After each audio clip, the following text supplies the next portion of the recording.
Welcome back to another edition of New York Got Game. At the midway point of the season, the Knicks, they aren't just losing games. They're losing clarity. The results, they're obvious. 8 losses in their last 10. It's a team searching for answers on both ends of the floor right now. But the bigger question is why? Is this a stretch driven by injuries and timing, or is this the moment where real flaws in execution, roster balance, and defensive consistency are being exposed? So, on this episode of New York Got Game, we're going to break it all down from 2 angles with 2 different guests. First, we're going to look at how this season has turned, what feels fixable, and also how the fan base should be processing this moment right now. Then, we're going to go to the tape, try to strip away narrative and see what the film actually says about coaching, defense, and whether this team's issues are schematic, situational, or structural. This isn't about panic. It's about perspective. I'm going to try to do that here. So, let's get right into it. So the Knicks, they're in the middle of their toughest stretch of the season, and maybe the toughest stretch since the 2022-2023 season. 8 losses, as I mentioned, in the last 10 games. It's a team that feels stuck somewhere between a contender and concerned. Some people are really concerned right now. So what's really going on here? Is this just a midseason slump made worse by injuries, or are we seeing deeper issues that cannot be ignored as the deadline approaches? So to help diagnose the Knicks' downward spiral that we've been watching this month, I'm joined by a first-time guest on New York Got Game. Her name is Brittany Rosas. She is from the Knick of Time show, joins me now, repping the Boogie Down Bronx. Brittany, what's going on? How you doing? Oh, thank you, first of all, for having me. It's a really cool opportunity. I'm excited. I need to vent lately, so this is really cool. I'm excited. Let's talk about it, please, because a lot's been going on, and I know a lot of people feel this or that way, but let's get into it. Well, okay. Well, this is good. Just to let you know, you're in a safe space.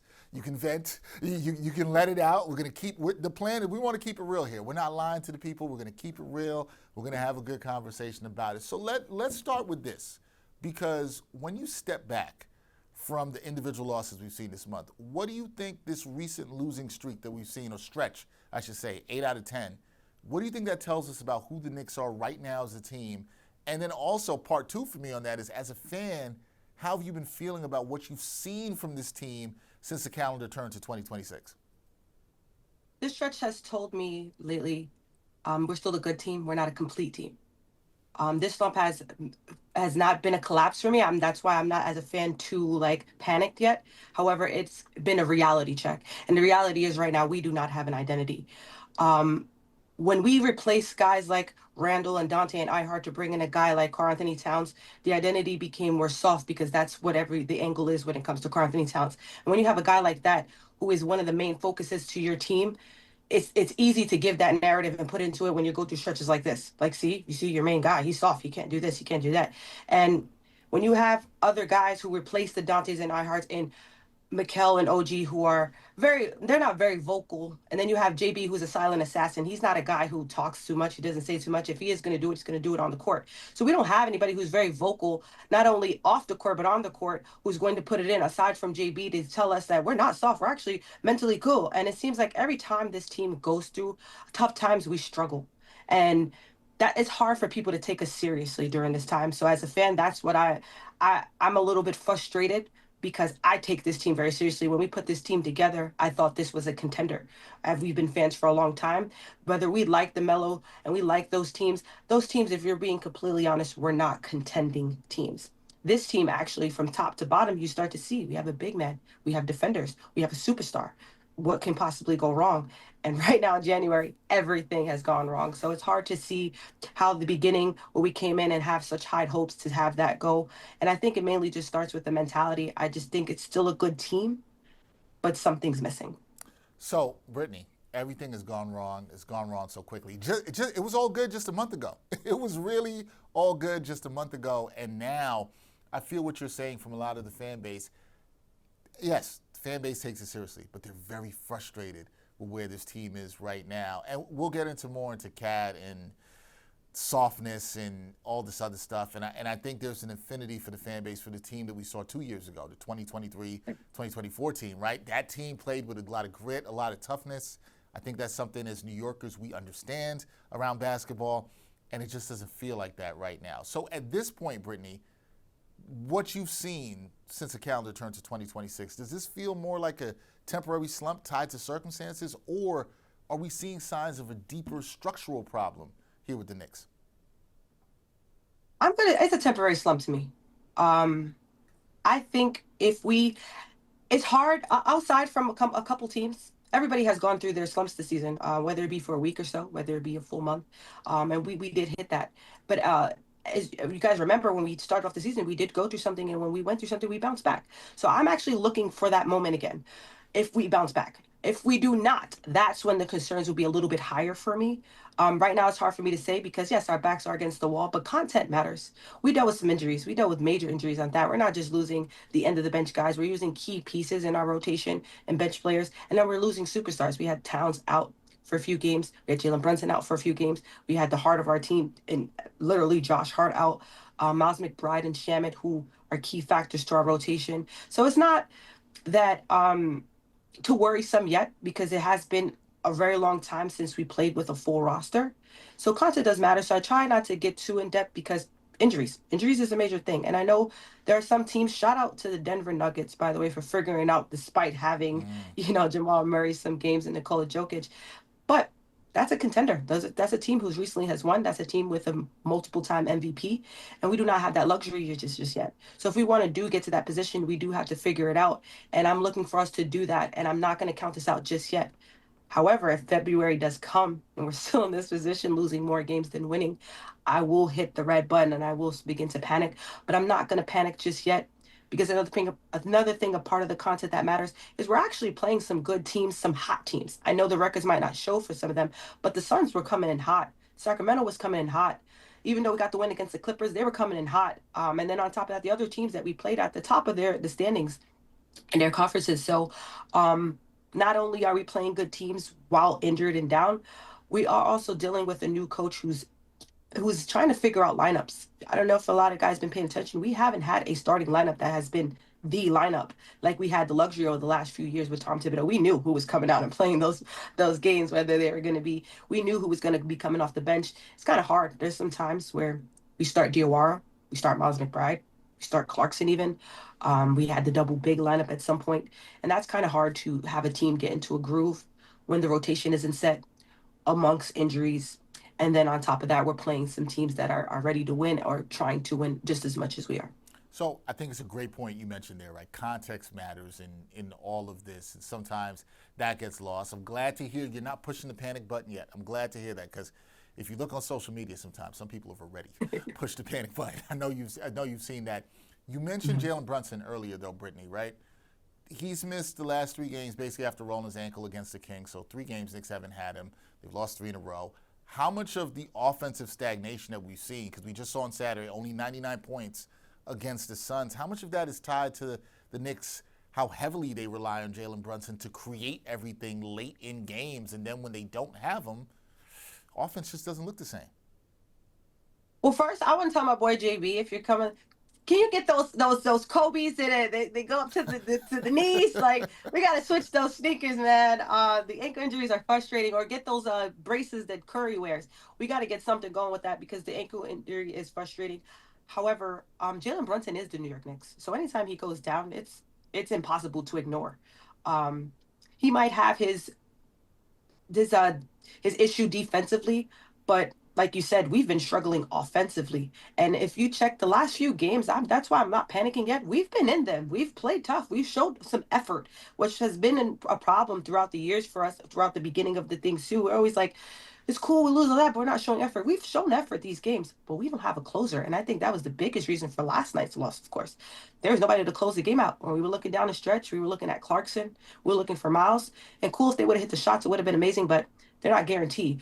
Typically, when you're looking for the end of the game, I'm looking for Jalen Brunson and the NBA, not even just being a New York Knicks fan. That's a guy that I would pick outside of being a fan. He's one of the top 5 players right now that I would pick to close out a game because 9 out of 10 times, maybe 8 out of 10 times, that ball is going in and the game could come back. So Jalen Brunson is a guy that's going to disrupt your defense. And that's going to allow other people to get into a groove on the court. And I think without him being there to disrupt defenses and bring not only closing, but bring his efficiency throughout the game, it's giving guys like Towns and Mikal and OG a hard time as well because they're the first option at this point now, and typically that's not what they've been throughout their career. You have to have Jalen Brunson on the court to then create opportunities for other plays like that. So when Jalen Brunson's out, I always say, no captain, how can the ship keep going? And it's hard right now. It's hard to now move the boat without him. Um, but he's human and he's dealing with injuries and he might have some games. So again, and if we want to get back into a groove, we have to figure out, no excuses. Yes, Jalen Brunson's out, but who's going to step up? And I think that's where I'm more concerned, is when Jalen Brunson's out or when he might have an off game, who's going to do that? But I haven't heard. I don't know if you've heard. He's not out for the season. He will be back. So He'll as be long back. as he'll be back, we're good. We're good, baby. We're gonna keep rocking and rolling, and we're gonna get the offense back, because Jalen Brunson is the New York Knicks' offense, and I don't have any problem with that. The only problem is when he's gone, which is why right now it's hard. But when you have such a key person like that, it is hard to even think straight, like who's going to do what, where, when, why, or how, because he's such a big part of the New York Knicks. I think that's a lot of why fans have been getting frustrated, though, right? Brittany, is that when he's out, you want to see somebody else step up and do it. And I'm just going to go to the recent game against the Suns. You're looking for that from Mikal Bridges. He only has 15 points. Cat had I'll say a typical Cat game, right? He gave you the double. I know you got no 6-7 there, but gave you the double, right? But he had the 5 fouls, and so you just feel like his presence doesn't feel right there on the court. We'll get to Cat in a second. Don't worry, people. We're gonna get to Cat. I'm sure Brittany has some stuff to say with that too. But the other thing on Saturday night, Brittany, was we also saw the Knicks without Josh Hart against the Suns, as well as Jalen Brunson. So we know this Knicks team very top heavy on talent. Do you think they can survive a stretch and win games right now without 2 of their top 7 players? Because that's what they had to deal with last night. And when you've got 2 of your top 7 players out, it's going to impact you in some way. So do you think they can win games if Josh Hart, Jalen Brunson, whether it's Jalen Brunson, OG Anunoby, whatever combination of those top 7, can they win games if 2 of their top 7 players aren't there? You said keep it real, right? Please do, No. please. No. The thing is, that's why I don't want Knicks fans to panic too much. I don't know many teams who can. Again, outside of the Denver Nuggets, I don't know any team that, if you're missing your top player and then a key piece in your starting lineup, I don't know many teams that would survive during that. And with us, they're not just any old body. It's not just, it's Jalen Brunson. It's Josh Hart. Josh Hart brings so much versatility to our lineups. Brings rebounding, he brings passing, and shockingly has brought defense. And when you guys remember when we were winning, it was the Josh Hart lineup where we got to the Eastern Conference Finals. It was Josh Hart and Jalen Brunson in those lineups. So it's hard for me to think that we can get very far without those guys. I think the reason for the slump right now is because they're simply missing, and we have not have them implemented in our offense and even in our defense. Yeah, no, 100% right about that. Listen, you're right. It's going to be hard for any team to win with 2 of their top 7 guys in their rotation. Maybe, like you said, the Nuggets, we've seen them do it without Jokic. Maybe the Thunder, but even then, you're asking a lot. Yeah. You're asking a whole lot. That's just really, really asking a lot. Now, I know you saw this, because this week on social media, Karl-Anthony Towns, man, fans were giving it to him. A lot of criticism. He's felt the ire of fans throughout the season. It's been rough. Look, this is not deniable. He's had a down year shooting the ball. We know this about Cat. But where are you right now on Cat and either his impact, or if you want to call it lack of impact, Brittany, on this team? Where are you with Cat right now? Because the fan base, they seem real frustrated with this man. Well, first I want to say, Dexter, it hasn't been this week. I think since Talent entered New York City, he has gotten a lot of slack. And anytime we are feeling, he is the scapegoat. If it wasn't Tom Thibodeau, it was Karl-Anthony Towns. I've been seeing that since he's been here. It's very rare that I have seen him being praised. So it's no shock to me that, again, when we're going through something very difficult, he's the reason that everybody feels that we're not being successful. And respectfully so. He is, a lot of people like to look at the contracts when players play like this. I believe he makes about $55 million. You're paying somebody that you want them to show up. You're not going to pay a chef 55 million and you're getting Chef Boyardee can out the can. You want some caviar, you want some steak, you want something nice and fresh. So I completely understand. However, I can't count Towns out just yet.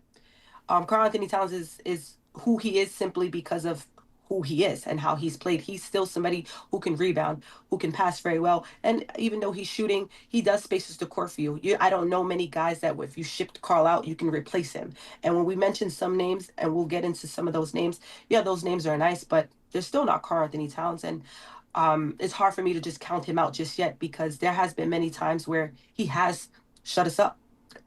It'd be nice for him to keep us shut and not remind us why we do say the things that we say, but I can't count him out just yet. He hasn't been in an offense where he's implemented very well. Mike Brown said it himself. He's going to be one of the last people that are going to be able to play in his offense. And again, we're only in January. I know it's been some games or played about 40 games. Half the season has been played now, and we're still trying to understand. But it's not like he had a terrible season from start to finish. There have been stretches where he has shown us and remind us he is still capable and still somebody that we can rely on. In some cases, it's just hard when we need it so much throughout this year. We've needed it because JB has gone down so many times. We've needed it because we've had a lot of injuries in Shamit and Miles. But he was someone that a lot of people, again, content matters. He came into the season injured and he still played. He still went through that. So we don't really know how much that probably went into his game at some point. It never seemed like he was fully healthy until recently. So to me, it's hard to watch him sometimes because of the paycheck. Again, you're paying somebody that one, you want them to show up and play as such. But he's not a guy that I could count out just yet. Um, I want to give him the rest of the season. And I think we discussed that prior to getting to the show, and I always talk about it with my KOT fam. Shout out to them over there. Um, he's going to be with us the rest of the season. And if he does not, and how he plays the rest of the season, and most importantly, the playoffs, will then determine how I feel about Cat. But he showed up for me last playoffs. It might not have been as much. The Pacers season, he wet the bed. But he is why we beat Detroit. He is why we beat, I believe, who we played in the second round. Boston. Boston. He did show up for Boston, excuse me. So you can't count people out. That to me, that's what it matters. I could really care less what a guy does during the regular season as long as we get to the playoffs, and we're still in the playoff hunt. So as long as we stay in the playoff hunt and we get to the playoffs and he shows up, then I can count him out. But he had big shoes to fill when he replaced Randall. He replaced Dante. He replaced Ihart. Those were beloved Knick fans. Knick players. So for him to come in and try to do the things that he's done in just a year and a half is asking a lot for the Knicks fans. So I just tell them, give him just a little bit more grace. I know it's hard to do so, but just give him a little bit more grace because we had those guys for some time and they were able to play in rosters and structures where they've been for a long time. This guy already went through a coaching change, and not only a coaching change, but he's dealing with multiple injuries. So not only to himself, but to his roster. So I'm going to give him a little bit more time. Um, but I'm not going to pretend that I'm not frustrated with him. No. Right. No, I have always, and I do understand currently the Knicks fans' frustrations with him. I do think you gave good context, though. When you look at last season, big games in the playoffs, huge games against Detroit, some incredible shot making. He had one game in the Pacers series where he had the big fourth quarter and helped bring the Knicks back. I believe that was in Game 4. But it's just been so inconsistent for him, right? Like you said, it's up and down with him, and that's the thing I think that's frustrating for the Knick fan with Karl-Anthony Towns. But look, makes $54 million, which you talked about this season. And yeah, I know. And I get it. When you're paying $54 million, and fans who, I just want to be clear, fans who pay their hard-earned money and come to the Garden, I get it. I was at the Garden against the Suns, and fans were booing, and rightfully so. They didn't like what they saw out there. I think the fans have every right to boo. But I get it. You want a little bit more out of him. I think everybody, including yourself, Brittany, you understand. We know he's not a true number one, but you'd like to see him give a little bit more in the times where JB isn't there, where other guys can step up. You'd like to see it, and you just want, he's got it in him because you've seen it. We've seen it. It's not like we've all going to say, you know what, it's not there anymore. We've seen it. So I think that's the thing that's a little frustrating. I think one of the other things, though, Brittany, that's we've seen in this midseason swoon is the bench. The bench has not been good at all this month. There's been some talks about the Knicks improving the bench at the deadline. So I wanted to go with you. I wanted to go over some players with you as potential trade options. I got 3 people for you. The first one I thought about, I want to know how you think they could fit in with this Knicks team. Now, the first one, Knicks fans are going to be excited about because this will be bringing a New Yorker back home. I think a lot of how you feel about this, I see you clapping for it, a lot of it, how you feel about it will depend on how you feel either A, about Tyler Kolek, or B, about adding this person to the backcourt. This is Jose Alvarado, backup point guard for the Pelicans, right? A lot of Knicks fans have been talking about him. How do you feel about Jose Alvarado? Is this a guy you think the Knicks should go get? Do you think he fits with this Knicks team? Well, first I want to say a big thing, content matters. It's hard to judge the bench when a lot of the bench is forced to start.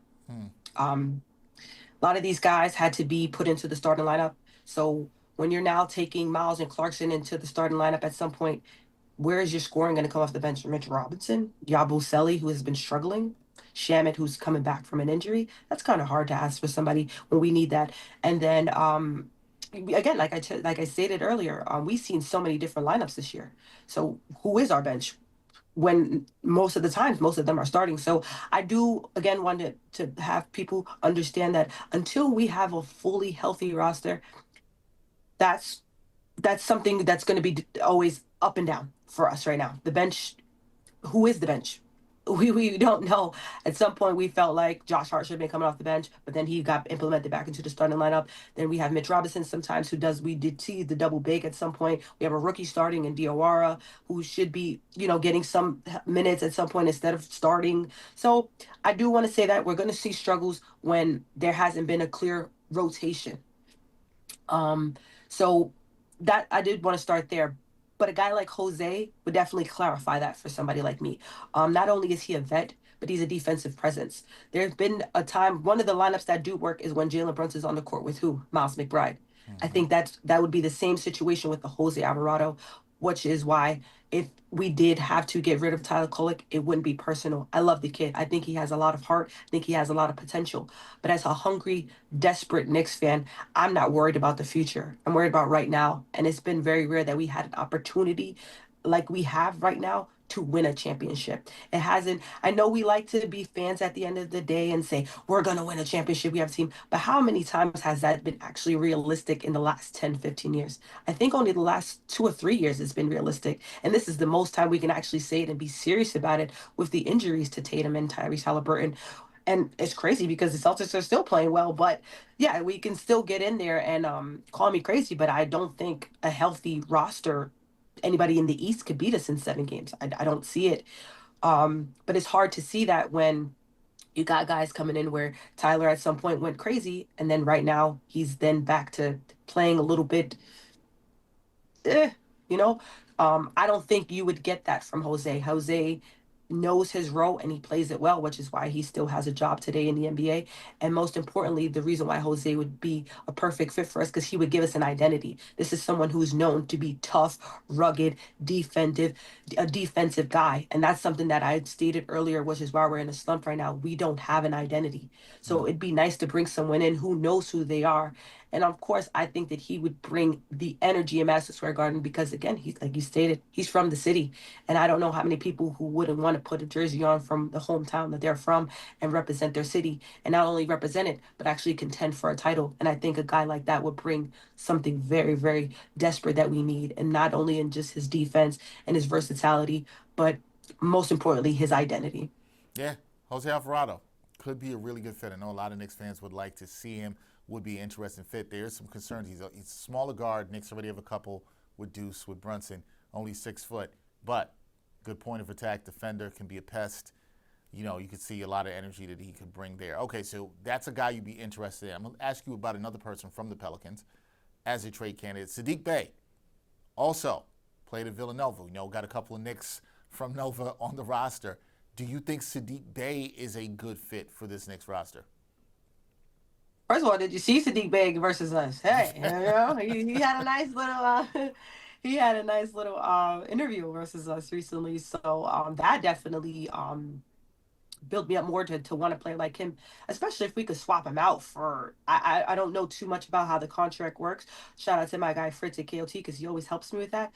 But if we could flip a Yabu and a Dadik and get a guy like Sadiq Bey, hey, hey, if you could still keep Miles and Clarkson and have him come off the bench with guys like that, I would take that in a heartbeat. There wouldn't be anything that I would consider or anything like that.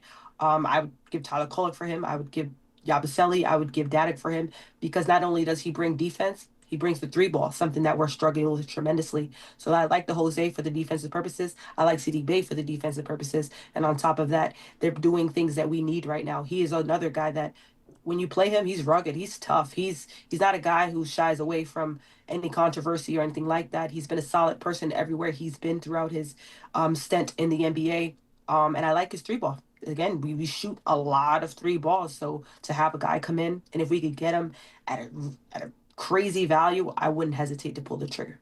Listen, I like the trade you mentioned there. If it would be Yabusele, who's not been good, we can all acknowledge that, and Dadier, maybe they have to throw in some second round picks. I don't know exactly what the cost would be. Yeah, I would do that. I would do that deal. And what I'm hearing from you, 'cause it's funny because we just talked about the two Pelicans guys, right, Brittany? If you get a guy like an Alvarado, you get a guy like a Sadiq Bey. You've mentioned the word, I heard you say it a couple of times now, toughness, right? And so it feels, and again, as a native New Yorker, you too, we understand this.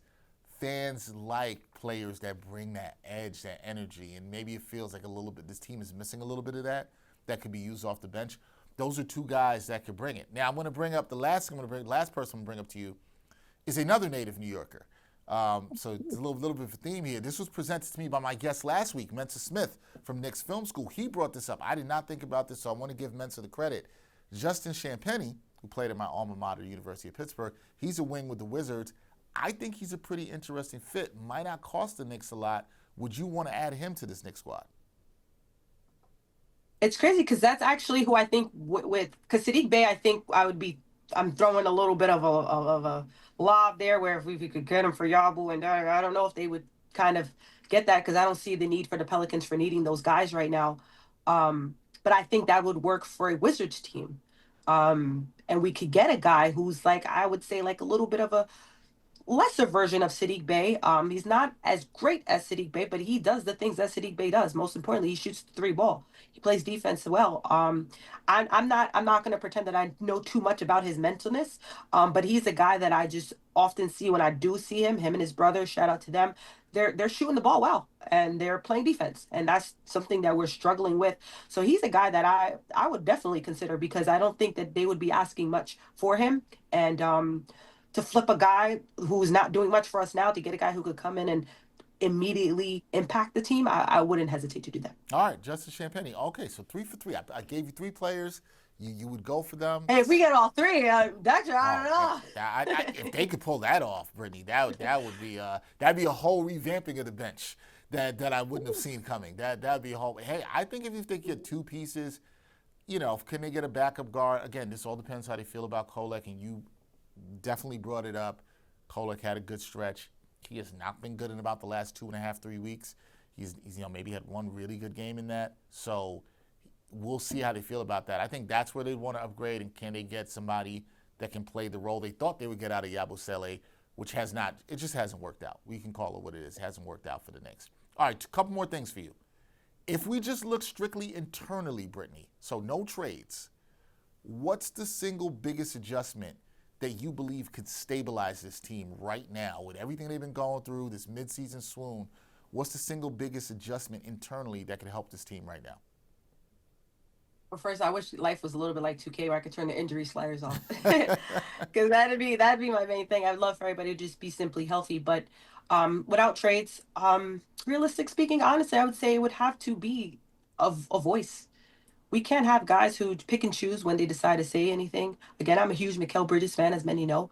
But there was a time period where he was vocal, and I'm not seeing how he isn't now. This is a time where you need to be. You can't pick and choose. I think that's the locker room has to change the attitude. We discussed this yesterday on KOT. when you're not held accountable, the bad habits are going to keep rolling. And I don't think that anybody is holding anybody accountable. We're quick to just say, it's Carl Towns, get him out of here. And if he leaves, if somebody comes right in, the problems are immediately going to be fixed. That's not how it works. In order to win a championship, you need a team. And it's going to take more than one or two guys to be moved, let alone brought in. So I'm glad that you stated roster changes. Whether if it didn't happen, what can it be? It has to be each and every player holding themselves accountable. What can I do better individually for this team? And if I think everybody does that, we could start to win some games again. Because despite, yes, Jalen Brunson being out, Josh Hart being out, I don't think this is one of the worst teams in the NBA with still the roster that we have. We still have a Karl-Anthony Towns who's still an all-star despite the play. We still have two guys who play both ends of the court in Mikal and OG. How are we still losing games like this is a little bit questionable. So, and I think a lot of it we keep using the word is toughness. Shout out to the alums that we came across. By the way, I was embarrassed that we lost in front of them yesterday, but shout out to them. But why do we love those guys? They were tough. They were gritty. Even though a lot of those records that we saw, those guys that were losing records, they were tough and they were gritty. And they were guys that, despite how the record may have went, how the games would go, they left their heart on the court. And I have yet to see that this season. So I think there has to be a time where this team realizes what is it going to take, and the difference between contenders and playoff teams. Because right now we're just a playoff team. We're not contenders anymore. But I wouldn't count us out and say we're not a playoff team. We're still a playoff team. But the difference between contenders and playoff team, yes, you need talent. Yes, you need a star. Yes, you need good coaching.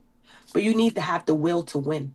If you see a lot of those Laker teams where people question how did Kobe Bryant win with this team, when you see a lot of that, when you see that Cavs team where you question how did LeBron win with that team, they won because they had a leader who was vocal and held their team accountable with guys around them who had the will and the want to win. And I don't see that right now. So I think the biggest thing is just having these players dig deep, deep, very deep, and ask themselves, what can I do better? And it also has to start with Mike Brown, with not being so nice in these post game interviews, just being straight raw like we're being here. You got to just say, we suck right now. I need to do better. And you need to do better. Again, being a mom, unless I hold my kids accountable, they're gonna run amok up in here. But as soon as I tell them this, that, all of a sudden they're stiff. They're like soldiers. They know what to do. So I think that that's the biggest thing. We need to just hold someone more accountable and stop being such nice guys. All right, I like the A word there. Accountability. Need some accountability. I'm with you on that. And I think one of the things I liked about your answer there is you put so much of the focus on the players. I always like to say players have agency, right? They're the ones that got to go out in the court. They have to execute. They have to do all this. This has to happen. Now, Brittany, last thing, because you said something really interesting there in your answer. You said we are no longer contenders. Playoff team, no longer contenders. I don't think you would have said that after the Knicks won the NBA Cup. That feels like 20 years ago, even though it was just a little over a month ago, right? But despite the doom and gloom, and I know you are not hitting the panic button, so I'm not talking directly to you, but I will ask you this. The doom and gloom that's around this team this month, do you still believe that the Knicks, even though you don't have them in contender status, can get to the NBA Finals this season? Are you still a believer? Put me on the spot there. But if I had to answer honestly, um, I have to see this team at full health. I have to see Jalen Brunson and Josh Hart back in order to say absolutely. I'm still on the fence about it. Um, but I don't want to contradict myself because, again, I believe at full health, there is not a team in the East that can beat us in 7 games. I do not believe that. And that's what we need. We need to get past 3 East teams. I'm not worried about the West right now. We have to get past 3 East teams to get to that point. And I don't believe there is a single team, despite how well they have been playing, that can beat us in 7 games with a healthy Jalen Brunson, a healthy Hart, Shaman and Miles fully at health. I don't believe so. So until I see that, um, I'm on the fence a little bit, but I believe that at full health, I'm sticking with it. That is my word. I do not believe that there is a team in the East that could beat us in 7 games fully healthy. All right. Changes are roster. All right, there you go. Brittany saying it with her chest, but needs to see some more. Needs to see the Knicks a little bit healthy. Look, it's been a rough month for the Knicks. I'm glad you're not pushing the panic button. A lot of people out there are. Some people are going to watch this and say, Brittany wasn't mad enough. I needed to see her angrier. I needed to see her push the panic button. It's a long season. Do you know what the Pacers made it to the finals last year? Do you know what their record was after 41 games last year? Exactly. It was Remind 20, them. Remind them, it Dex. was 22 and 19. 22 and 19, Brittany, after 41 games last year, and they made it to NBA Finals. All I'm saying is, I'm not saying you shouldn't be concerned. I'm not saying you shouldn't feel some kind of way. Not what I'm saying. I'm just saying it's a long season. Gotta let some things play out. Is this a good stretch for the Knicks? Absolutely not. Brittany's not panicking. I'm not going to panic. Please, everybody, go follow Brittany. Check her out on the Nick of Time show with the great KOT crew. Shout out to the KOT crew. Brittany, I appreciate you coming through the first time here on New York Got Game. I'm definitely going to have you back. You got to come back again and do it again. I appreciate you so much. Yes, when we get on this winning streak, you definitely gotta bring me back so I can say, "Told you so, told you so." You know what? You're right about that too. Got to bring you back when the vibes are good. Can't always have you when the vibes are bad. Got to have you back on the show when the vibes are good. But thank you, sister. I appreciate you so much, and we'll do it again. Okay? Thank you so much. Have a good day. So the Knicks' struggles that we talked about sparked a lot of noise around this team, right? From questions about coaching to concerns about toughness to real doubts about their defensive identity. All fair questions, but narratives don't win or lose games. The film does. So what does the tape actually say about what's going wrong right now with the Knickerbockers? So we're going to try to cut through the discourse and break this down possession by possession, or at least somewhat, not exactly that, but somewhat like that. So to do that, I'll be joined by Benjamin Ritholz of Knicks Film School, one of my favorites to talk basketball with, especially the Knicks. Benji, what's going on, man? How you doing? I'm doing great, Dex. It's very exciting for me to get on and talk with you. I feel like we think the game in a similar way. It's always a pleasure to hang out and talk some hoops. No, we do. I feel like we're guys who don't jump out the window. We try to be a little even keeled. We try to do that. But Benji, I saw this after the Suns lost. I saw this a lot of talk on social media, and I'm not saying that's the best pace to get your information, but this is where the fans are. And so there's a growing notion around this team that Mike Brown is getting out-coached night to night. When you watch the film, as closely somebody like you who does that, do you see schematic issues with Mike Brown and his coaching, or is that narrative overstated in your eyes? I wouldn't say he's getting out-coached night to night. I think there are fair criticisms to levy at Brown. I think most specifically is his, whether he's instilled any real defensive identity in this team, I think is a fair question to ask. Whether the scheme has worked is a fair question to ask because, the one thing that he's really done since he came in here was focus on shifting and playing extra help in the gaps and taking away driving lanes. And what that's really resulted in is just consistently poor three-point defense. This team gives up a ton of threes, and they have all year, and they give up a really high accuracy of threes from the opponent. So that has put them in a bind defensively and is probably the main reason that they haven't really reached the league average defensively, and that has continued to slip over the last few weeks. So, I think he's a good coach. He's done a lot of things well. I think the offense has evolved and is a good modern offense. I think they needed that on this team, but I think the defensive questions are fair, and I think in terms of the schematics, at least, I think that's the largest and the fairest criticism you could put on Brown. Yeah, see, I think that's fair, and I guess a follow up to that, Benji, is if you want to criticize the defense, which has not looked good. We can just call it what it is. It looked terrible, right? It was well below league average now. It's been ranked 29th in defensive rating in the month of January. Do you think Brown will be willing to change his schemes? Is this time for him to change his defensive schemes? Or is he riding this and saying this is more in the personnel that I have that maybe doesn't, well, now I'm thinking about it, doesn't either fit the scheme, so maybe he has to change it, or is it just a personnel issue? How do you view that? Do you think Brown should change schemes a little bit here in terms of defense? Yeah, I think he's got to adjust a little bit. I think he's probably has to get a little more switchable. I think he's got to let Towns switch a little bit more and stay out of his drop coverage. And I think he needs to relax the rules in terms of their defensive shifts. And what I mean by that is, like, anytime a guy is handling the ball, even if it's a defender on him, before they're in any closeouts, he has both guys on both sides shifting into elbows and boxes, which leaves the three-point line very vulnerable. And the second there's a drive, he's having guys collapse in, and they're strong side corner shooters, good shooters. They're leaving Grayson Allen in the corner to handle a Ryan Dunn drive on Mikal Bridges. It just doesn't make any sense. So the emphasis on protecting the rim is nice in theory, But what it's giving up in terms of 3-point line is just really is making it very hard for the Knicks to string together stops and to stay, within a game. Those threes can just be backbreaking. We've seen so many quarters where a team comes out and makes 5 out of 6 threes, and that's kind of where the game is won or lost. So I think the Knicks need to switch schemes a little bit, be a little more flexible around the shifts. And look, they've tried to mix in zone. I think they can mix in more of it. It hasn't been very good, frankly, and I think they can work on the zone to make it better.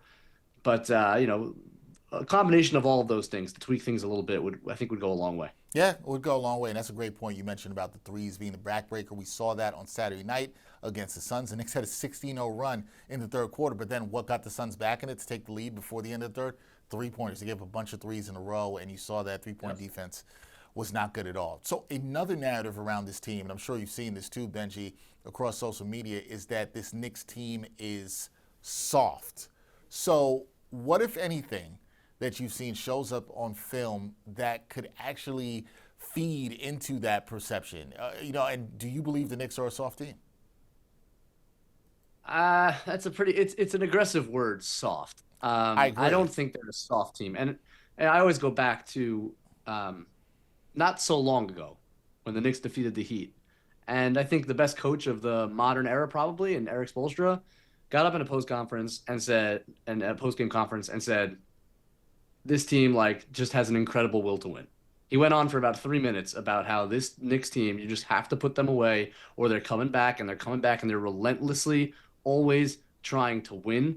That hasn't disappeared in the last 2 weeks. I don't believe it has. I don't believe this team is soft in that way. They have a tremendous competitive spirit. I won't go that far.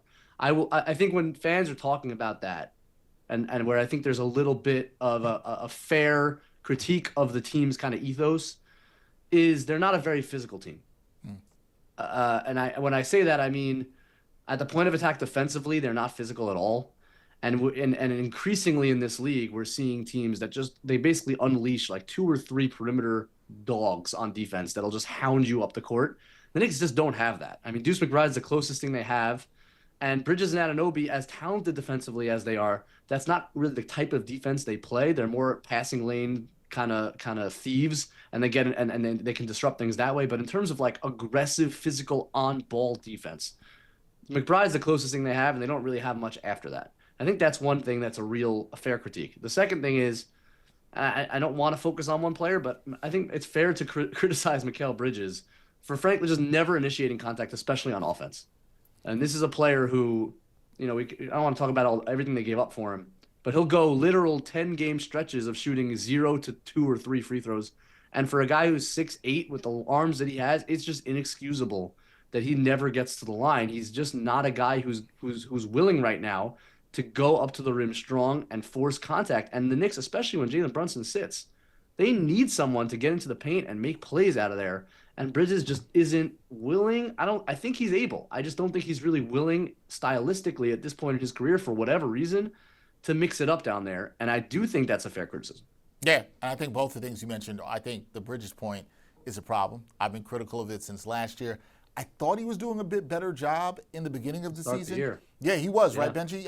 When watching film. No, the free throw rate was much higher in the first 10, 12, because I'm monitoring it just like you, Dex, because it was something that stood out so much. And by the way, in the playoffs, he amped it up a little bit too. And I think there's a calculation. This is a guy who plays every night, literally, plays every night, and he plays big minutes. And I do think there's some calculation in his head about how he wants to play to kind of sustain and maintain his health, which is fair. But there needs to be a little bit more of a balance. He has to be able to amp it up in certain situations when the Knicks clearly need it. And he's kind of gone back. He's reverted now to this very, it's smooth, and he's had some big games. Not that he's not playing well. He's actually having a very nice year. Yeah. It's just that part of the game, I think, is a problem for this team right now. I agree. Not getting to the line, fading away in a lot of shots, even when he gets deep into the paint, is a little bit frustrating. The other point I just wanted to mention I thought was a good one by you, and I think fans should note this. I would like us to evolve in our basketball discussions. There's a difference between not being physical and being soft. I do not generally like to call NBA players soft. I do not like to do that to athletes, especially when I haven't played the game, at least on that level, right? Physicality, something I could see if it's not being brought. Not going to call guys soft. I mean, this team to me, this core has proven too much already in terms of the competitive spirit to win, and they've pulled out some amazing games and even series. Yep. And to You don't do say that that when there's you're a small, soft. Right. no, it's the same team. And you don't do that when you don't beat the Boston Celtics as a soft team. You just Right. don't. It's not. I don't think that's the right word for it. But as we talked about there, I think there are fair points to make. In respect to their physicality on a night-to-night basis. I want to get back to the defense real quick here, Benji, because when you're looking at film, and I was doing this a couple weeks ago with my guy Brian Fonseca, where does the film point to in terms of defense? Is it the point of attack defense, which you just mentioned, that the Knicks don't have a lot of players that can do that, except for maybe Deuce McBride, and we know he's undersized at 6'2". Is it rotations? Is it communication? Is it overall effort, as some fans have critiqued? Is it a combination of all? When you're looking at the film, where does it point to first? Is, hey, these are the issues on defense?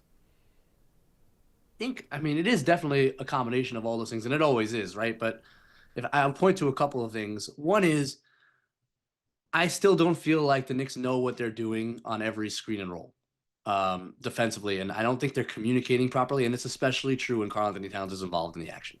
And that goes back to last year, and because it goes back to last year, my sense is that it's not a coaching thing as much as it's Karl-Anthony Towns thing.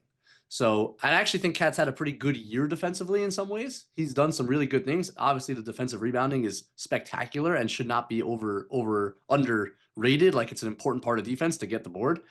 But on a night-to-night basis, I don't think the Knicks know what Karl-Anthony Towns is doing on a pick and roll, and teams attack him in that action. And I think the communication just needs to be a lot better. There's still 3, 4, 5 instances every game where the point of attack defender is looking at Towns like, where were you? What happened? And that comes out to a lot of points per game, and they need to fix that somehow. Yeah. And the other thing I'd point to is, I think they're just a rotation short a lot. And even when they're scrambling, and you could point to a bunch of instances in the Phoenix game, like, they'll get to one rotation, they'll get to 2 rotations, and then one more swing to the corner, and there's just nobody. And you can call that effort. You can call that also communication, like in terms of who is the guy that's supposed to be rotating, and sometimes there's confusion there. But they need to be able to close possessions. And especially now in the NBA, that's 24 seconds. You have to be locked in and able to finish a possession with a last rotation and closeout and then a rebound. And I think even the rebounding's kind of fallen off a little bit over the last 2 weeks, which is something they excelled at early. They're not really finishing defensive possessions. So I point to the communication and pick and roll, and then finishing possessions with a last rotation and a rebound.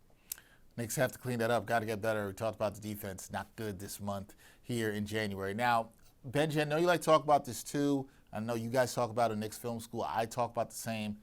Players have agency, something I like to say. They are not robots out there on the court. But when you look at this team, are you seeing consistent defensive breakdowns that look coaching related, or are these more player execution failures? Because I think there's been at least somewhat of a talk to say, okay, we're going to blame everything that's going on defense to Coach Brown, and I'm not saying he's blameless, not the point I'm making here, but do you look at it more when you watch the film that, hey, this is more on the players. They've got to clean this up. Some of it is scheme, as we talked about earlier, but is this more on the players here? Yeah, we talked about the schematic part already, but of course, there's plenty of breakdowns on the personnel side of things, and it starts with, and this shouldn't go unnoticed either. They have their best 2 offensive players are sub-average defenders to bad defenders, and that already starts with a challenge. And I thought Tibbs got unfairly criticized at times for the defense when it's going to be hard to build a great defense when Brunson is playing 35 and Towns is playing 35. It's hard. Those 2 guys are going to struggle at times. Brunson's had a really particularly bad defensive year this year. And teams are finding even more creative ways to hunt him. As offenses evolve in this league, it gets even harder to hide Brunson, because it used to be that you could hide him on a corner shooter who just stood there.